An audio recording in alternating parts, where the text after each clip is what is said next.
So, good day everyone. So, another day, another aral na naman tayo tungkol kay garden anxiety, no?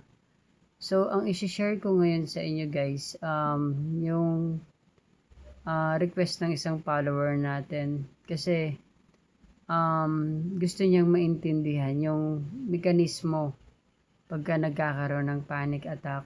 Kasi doon siya nahihirapan sa panic attack at kung ano yung mga dapat niyang gawin. So, tinapi ko na yan eh. Yung actually meron na tayo sa mga dapat gawin pagka on the spot nandun na kayo sa panic attack.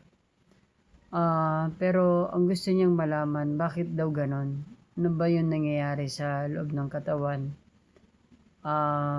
Para mas maintindihan niya daw kung paano umiiral yung panic attack at gaano ba daw talaga tinatagal nito sa katawan natin.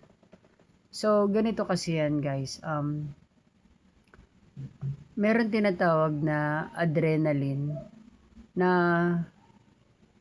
yun yung common na tawag sa adrenaline rush pagka nagkakaroon ng panic attack. Ito yung mga klase na pagka halimbawa, mag-example ako, no? Pagka nasa danger tayo or nagkaroon ng halimbawa, nagkaroon ng sunog, kung bakit yung mga tao kaya nilang magbuhat ng rep no, or mas mabigat sa kanila dahil doon sa klase ng chemical na yon, yung tinatawag na adrenaline. Na isa siya sa mga actually ano siya stress hormones din siya eh.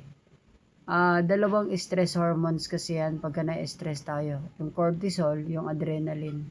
Topic din natin yan sa susunod, yung cortisol. Adrenaline muna tayo. Ang scientifically yan, usually tawag dyan sa stress hormones na yan is epinephrine. Epinephrine yun. Epinephrine. Search na lang. Adrenaline stress hormones is epinephrine. Ito yung klase ng chemical na epinephrine na pinoproduce ng adrenaline gland. Ito yung nasa taas ng kidney natin. Na pagka may na-detect yung isip natin na danger, either ito man or totoong danger or imagination danger, parang magbibigay ng signal yung utak doon sa adrenaline gland at automatic yon maglalabas siya ng chemical na epinephrine. At paglabas nun ng epinephrine or adrenaline na yon, lalabas yun sa dugo natin. Every 2 minutes, nagkakaroon ng half-life na tinatawag. Ibig sabihin, kung 100% lumabas yung chemical na yon, paghalo sa dugo natin, nagiging 50% na lang siya. 2 minutes, magiging 25% na lang siya. Every 2 minutes, magiging 15 na lang, 15% hanggang magiging 7%, ganon. So, what I mean, kaya yung mga panic attack, actually, tumatagal lang talaga siya ng around mga pinakamatagal na 20 minutes. Hindi siya tatagal ng sobrang matagal doon. Either mawawalan, malulusaw na siya, after nun, papahinga, pag natakot ka ulit, pwedeng ulit maglabas yun, pero walang tuloy-tuloy na procedure ng epinephrine na chemical na adrenaline kung tawagin, na dire-diretso. So, ganun yung mekanismo ng epinephrine. Kumbaga para medyo mas maintindihan natin, para siyang isang klase ng energy drink na sinaksak sa dugo mo, tapos automatic yun, boom. Yan. Pagkatapos nun, magiging bibilis yung tibok ng puso mo, yung hinga mo, or parang energy superpower ka within 10 to 20 minutes na kaya mong tumalon, bumuhat na mas mabigat sa'yo na hindi mo namamalayan. So, ganun na minsan tinatawag na adrenaline rush kung tawagin.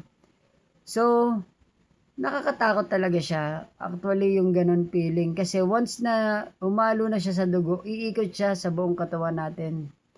Kaya pagka umikot na siya, pupunta siya sa brain, heart, lungs, papabilisin niya, kaya nakakaramdam tayo ng bilis ng tibok ng puso, bilis ng hinga, muscle tension. Pero after 10 to 20 minutes, malulusaw din yon. So, mahalaga yon na sana maintindihan nyo na huwag kayong matakot kasi lilipas din siya. At ang kinaganda nun, ito yung technique nun eh. Huwag niyong labanan. Kasi the more na nilalabanan ninyo, yung utak niyo natatakot. The more na natatakot siya, maglalabas siya ng chemical. So, the more na naglalabas ng chemical, the more na humahaba yung oras at dami ng mga epinephrine chemical na yon or adrenaline na yon sa dugo. Kung bakit pwedeng tumagal ng 10 to 20 minutes. Pero pag hindi mo siya nilabanan, siguro mga 5 minutes, tapos na. Kasi ako naranasan ko, nung naintindihan ko rin yan eh. Nung nagpapanik ako, hindi ko na siya nilalabanan. Hinayaan ko na. Kasi sa totoo lang guys, kahit labanan nyo siya o hindi, wala na kayong magagawa. Kahit pumunta pa kayo sa ER, wala na rin magagawa yung mga doktor. Pag painumin man kayo ng gamot, yun, pampakalma yung tinatawag na Sanor. Yan ay yung ginagamit na pagka nagkakaroon ng panic attack. Ayun yung gamot ko rin eh. Pero hindi yun nabibili. Hindi yun basta nabibili ng walang reseta ng doktor.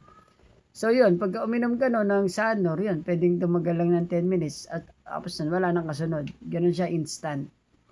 Pero kahit hindi ka naman uminom pagka naintindihan mo na yung mechanics, katulad ng ganito, pinapaliwanag ko sa inyo.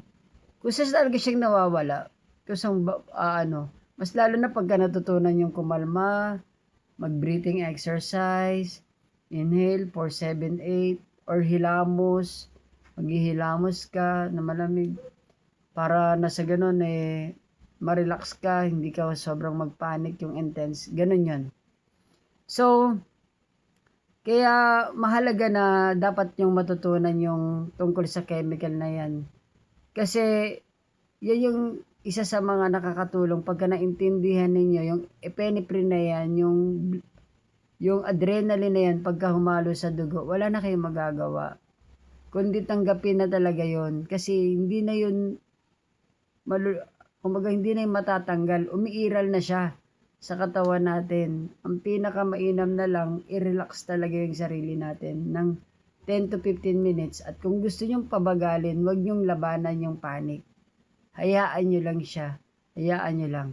Kusa at kusa rin siyang mawawala. Mas lalo na pagka nagbe-breathing exercise ka or naghihilamos ka ng malamig. I-relax mo yung sarili mo. Pero talagang hindi siya madali. Madali na lang sabihin para sa akin kasi kumbaga natapos ko na yung ganong event pero nung nandun din ako, ang hirap din talaga. Mahirap talaga yung pakiramdam ng grabe yung panic talaga. Nakakatakot kasi parang kang inaatake talaga sa puso. Pero yun nga, unti-unting tanggapin. Kasi ang ginawa ko, pagka naramdaman ko nang nagpanic na ako, wala na. Alam ko na, nasa dugo ko na eh. Hindi ko na may iwasan na bumilis yung tibok ng puso. Ang ginagawa ko na lang, sumasandal. Sinisikap ko talaga mag-focus sa hinga ko. Yun. Tapos, kumukuha ko ng wipes. Wipes lang sa akin, hindi na malamig na tubig wipes. Pinupunasan ko yung mukha ko unti-unti. Pati yung braso ko ng wipes. Yun, after na nawawala din naman. So, yun lang muna ang topic natin ganon. Ganon. Ngayon, sana maintindihan nyo yung maikling paliwanag ko tungkol sa panic attack. Dun sa nag-request sa atin na nahihirapan tungkol sa panic attack. At mekanismo ng panic attack sa katawan. Ganon yun. Sana naipaliwanag ko rin ng maayos. At ito kasi on the spot lang. Sana naintindihan nyo rin kahit papaano yung share natin ngayong gabi na to. Yun lang muna guys. Maraming salamat. Bye-bye.